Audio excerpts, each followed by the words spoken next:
ધારાસભ્ય ચૈતર વસાવા અત્યારે દારૂ ડ્રગ્સ અને અન્ય દૂષણોના મામલે આકરા થયા છે। સરકારના પર એક પછી એક પ્રહારો કરી રહ્યા છે અને જે પ્રકારે વર્તમાન સમયમાં દારૂ ડ્રગ્સના મામલે સત્તા પક્ષ અને વિપક્ષ સામે આવે છે તે મામલે ધારાસભ્ય ચૈતર વસાવાએ વધુ એક વખત મોટો ધડાકો પણ કર્યો છે દારૂના મામલે।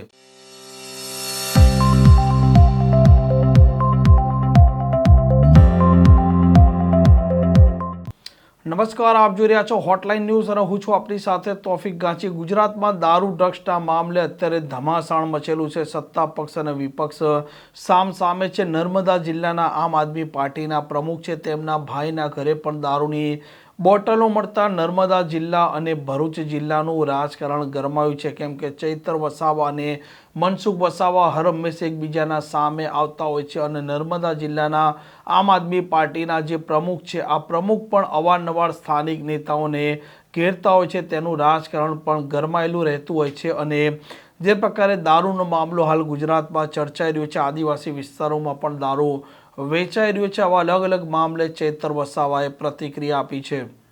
ચૈતરભાઈ વસાવા શરૂઆતથી જ્યારથી ધારાસભ્ય ચૂંટાયા છે એ સડકથી લઈને સદન સુધી દારૂની સામે લડ્યા છે, ડ્રગ્સની સામે લડ્યા છે।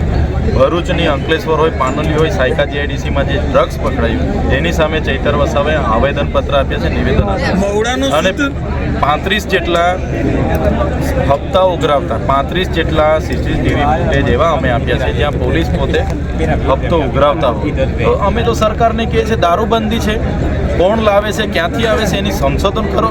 જે બોટલ તમને પકડાયું છે એમાં તમારી આખી સ્કેનિંગ હશે, એને સ્કેનિંગ કરો ને, કઈ કંપનીએ બનાવીને અહીંયા દારૂ મોકલ્યો છે, કોણ લઈને આવ્યું છે, કોણ બુટલેગર છે, એમાં તમામ બાબતોની ચકાસ થશે। દૂધનું દૂધ, પાણીનું પાણી થઈ જશે।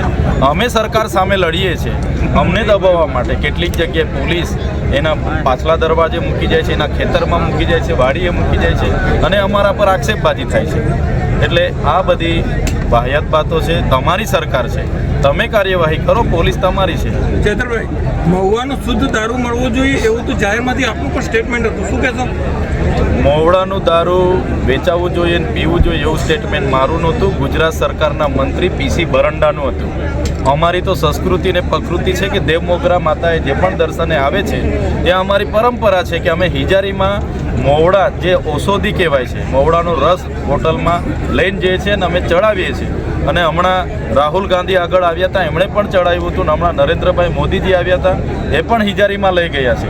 આગળ જે અમારા રાઘવજી પટેલ આવ્યા હતા, એમણે છાક પાડવાનું આપ્યું, એ પોતે આંડળામાં પોતે પી પણ ગયેલા છે, બધા બનાવો બનેલા છે, એટલે એ તો ઔષધિ છે ને।